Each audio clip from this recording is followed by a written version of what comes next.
As women leaders, we often face moments where we must choose stay in the comfort zone of what we know or step into an unknown where real growth happens. Whether it's taking on new challenges, making tough decisions, or standing firm in spaces that test us. The journey beyond our comfort zone is where we truly rise. So, if you're ready to embrace discomfort, challenge the status quo, and step into your full power, this episode is for you. Let's go beyond the comfort together. I'm Dr. D, and you're watching The D Show, where I'm being interviewed by a young and dynamic Gen Z rep, Sonali. Welcome, Sonali. Thank you, Dr. D. Hello, how are you? I'm doing great. Today we are talking about beyond the comfort, so I'm truly excited about this. So am I, Dr. D. So let's roll with the first question. hmm So, my first question to you is what was the most uncomfortable decision you've made that changed your career trajectory? I have to clear my throat to answer that one. Well, one of the most uncomfortable but transformative decisions that I've made was walking away from a successful career in fashion and events industry to start my own business. It truly was a huge leap for me, but stepping into entrepreneurship meant leaving behind a very familiar industry where I was at the top, financial stability, public recognition, to enter a world where I had to prove myself all over again. And not even talk about putting in all my savings and the capital investment. I faced many challenges in building something from the ground up, but that decision changed everything. It pushed me to grow. Got me to take risks. It created a platform where I could make a lasting impact. It taught me that comfort doesn't lead to growth, and the biggest leaps often come from the most uncertain moments. Looking back, I realized that sometimes the hardest choices are the ones that lead to the most powerful transformations. So, here I want to ask you, Dr. D, that when you took this uncomfortable decision, was it a calculated risk? Well, I was definitely bitten by a bug of, being an entrepreneur because when I was doing my MBA marketing in the books, I was so inspired and motivated that I found my first company name inspired from the Kaizen philosophy of life. So my first company was called Kaizen Talent Management Private Limited. And at that point in time, I feel that thanks to my parents' upbringing, I have always yearned to diversify. Once you reach at a top in a certain industry, then you think about what's next. And we've talked about this in some of the previous episodes as well. So that truly kept me going. The desire to evolve into a better professional, the desire to evolve into a better human being. And that's what kind of pushed me into, taking this leap. Right. And when you were taking this uncomfortable decision, how did you push yourself when the fear creeped in?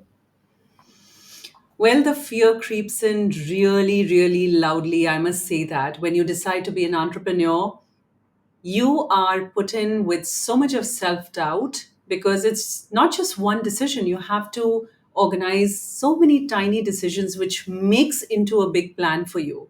So I reminded myself that fear and growth go hand in hand, that if I'm feeling fear, it means I'm stepping outside my comfort zone and that I'm really making progress. I pushed myself by shifting my mindset. Instead of seeing fear as a stop sign, I treated it as a signal that I'm on the edge of something truly meaningful. I focused on action over hesitation, taking one small step at a time forward to break the cycle of doubt. Most importantly, I always asked myself, what's the worst that can happen? More often than not, the fear of failure is far greater than failure itself. And even if I did fail, I think in my head, I confronted my fear. I knew that I would have learned, I would have adapted, and I would have come back stronger because resilience is going to be the key for me to keep building myself. I truly believe that courage isn't about being fearless, it's about moving forward despite the fear. Here, the decision that we talked about in the first question, related to that, I want to ask you, was that the boldest career decision you've made, or there's some other boldest career decision you've made in life, and how did it impact your journey?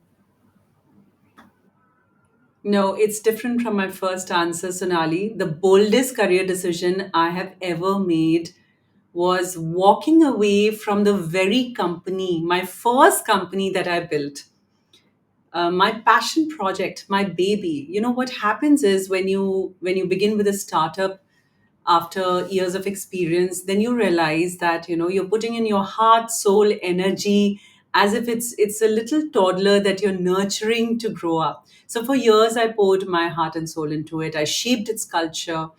I tried to make it more influential and impactful. I built a team that I could relate to like a family. And as much as I loved it, I knew that clinging to it out of comfort and attachment would limit my both growth and the company's potential. So when I had to make the decision to exit on my terms, it was terrifying. Would I regret it? Would I feel lost without it? These were the questions that were in my mind, but deep down I knew that true leadership isn't about building something great. It's about knowing when to step aside so that greatness can continue beyond you. And this is something that a lot of leaders and a lot of entrepreneurs and startup owners fail to understand. That exit became the launch pad for the next chapter, or should I say, chapters of my career.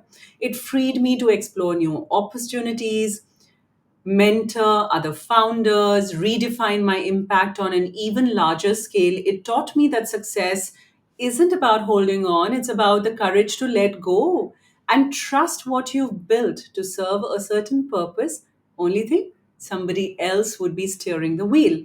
So, looking back, the decision wasn't just bold, Sonali, it was the most liberating and transformative one that I've ever made. Wow. And would you like to say, Dr. D, that letting go is, it makes your life more liberating? But it is also the toughest thing to do. I It think is. people struggle with the fact that they have to let go. And it could be letting go of an emotion, it could be letting go of a relationship, it could be letting go of a partnership.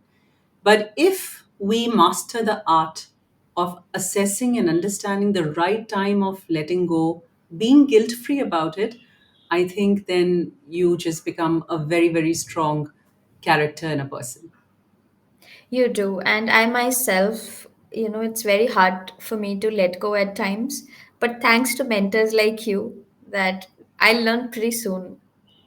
Yeah, yeah, no, this is the right way how you're building yourself, and it'll just keep getting better.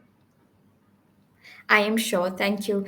And what's one failure that made you stronger as a leader? One of my biggest failures and greatest lessons was trying to do everything in my first company myself. I think I was very emotionally and passionately invested. Um, and convinced that if I wasn't personally involved in every decision, it's just going to fall apart. So I think I became a micromanager. I overworked myself and resisted delegating. And I thought of it as a sign of weakness. Then came the breaking point. A major deal slipped through my fingers because I was too stretched. And because I was stretched thin, I couldn't give it the focus I needed. It was a painful wake up call for me back in the day. And I realized that by trying to control everything, I was actually limiting my company's growth and my own. I was limiting on the projects and the contracts that I was, bagging and delivering. So that failure forced me to shift my mindset once again. I learned to trust my team, to empower others instead of just overseeing them. I focused on building leadership within the company rather than carrying the entire weight on my shoulders. That experience made me much, much stronger most strategic leader. It taught me that true leadership isn't about doing it all, it's about building something that thrives when you step back. And once I embraced it, both my business and my personal brand impact just scaled like I never imagined. So, Dr. D, here in a couple of last episodes, including this one, we've talked a lot about your professional life, about your decisions, your takes on a lot of things such as women empowerment, leadership, storytelling. But I'm sure, like, I'm intrigued to ask you this question, and I'm confident our listeners would also be that who are you beyond the titles, the suit, the stage, and the applause? I love that. Thank you, Sonali, for showing so much of eagerness to know me more as a person. Well, beyond the titles, the suit, the spotlight, I am a storyteller, a learner, and a woman driven with purpose. So when somebody asks me what's your definition of success, I truly believe that success is when I have done or when I've spent each moment of my life meaningfully. And it could be something as simple as making a cup of tea for my loved ones, or making a cup of coffee for them, or brewing the coffee for them. And I truly believe that when I do that, beyond my power suits, beyond the stage, beyond the applause, I'm a tomboy at heart. I love life. I love small moments to be cherished and celebrated. I'm a foodie. I love music. I love dancing.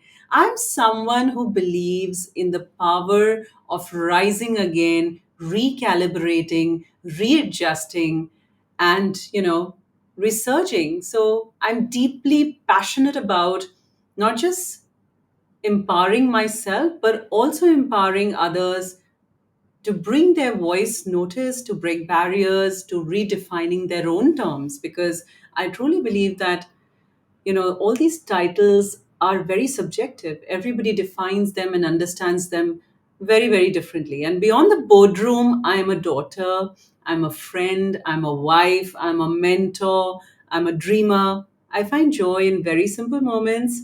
I love deep conversations. I like quiet reflections, and I just love relentless pursuit of growth. So at my core, I'm not just building a business, I am building a legacy, one story at a time, and touching life one life at a time. So here we can say that Dr. D is a free bird who likes to fly above and beyond the sky, but also likes to come back to the ground, taste every drop of the nature, and embrace it like it's the last day. 100%. I'm a very mindful soul. I've groomed myself into that. I live every day with a very, very optimistic, outlook. I think attitude really matters. And it's a reflection of kind of a growth mindset that I have. And I express gratitude. It's a practice for me. So every day in the morning, I do that and stay just graceful and full of dignity and calm and grace. How beautiful.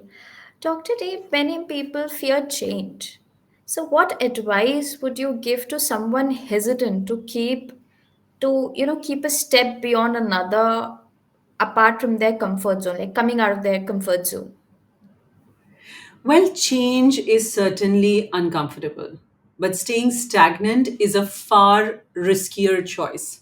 Growth doesn't happen in comfort, it happens when you step into the unknown, even when it feels scary. Over the last decade, as a leadership coach, as a mentor, I have been working with many senior executives, managing directors, and CXOs where they are just happy being in one role in one organization, cribbing their way to, no end about how undervalued they are in the organization. But they would rather prefer staying stagnant than exploring something which is, uncomfortable. And my advice to all the people who are seeking, the difference, or seeking this whole thin line of difference between comfort zone and uncomfortable zone, start before you feel ready. Fear will always be there, my dear friends, but action is the antidote. Trust me. There are times when you procrastinate and you will feel that, oh my God, let's just put it for tomorrow, next year. But start taking small steps, break it down. Your goals, your decisions needn't be very, very, impacting or emphatic. You can just take a baby step towards it. Embrace the uncertainty. Trust me. You have to trust the timing. You have to trust your judgment and your belief. And remind yourself that every great story begins with a tiny leap of faith. Reframe the way you see the world. We all are wearing certain goggles. And instead of asking, what if I fail? Why is this happening to me? What is this? Do I take this decision and regret it later? Well, just believe that you'll never be 100% ready for anything. But if you wait for the perfect moment, you'll miss the opportunity to create something extraordinary. Trust yourself, take the leap, and grow through the challenge. Hence, go beyond the comfort. Like it is said, who are you? Are you fear or are you love? Are you faith? Are you power? So, how Very do well you define summarized. yourself? Yes, yes, absolutely. Thank you so much, Dr. D, for such an encouraging and uplifting conversation. It was yet again a very beautiful conversation I had with you. Thank you, Sonali. Take care and see you soon. See you, Dr. D. Today, we explored the bold choices, defining moments, and uncomfortable decisions that shape true growth.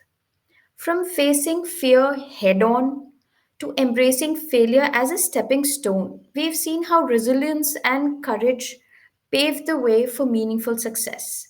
Beyond the titles, beyond the suit, beyond the applause, true leadership is about pushing boundaries, staying authentic, and stepping into the unknown with confidence.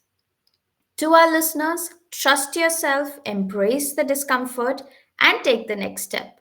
Growth happens beyond the comfort zone. So go for it and don't forget to subscribe to the DE Show.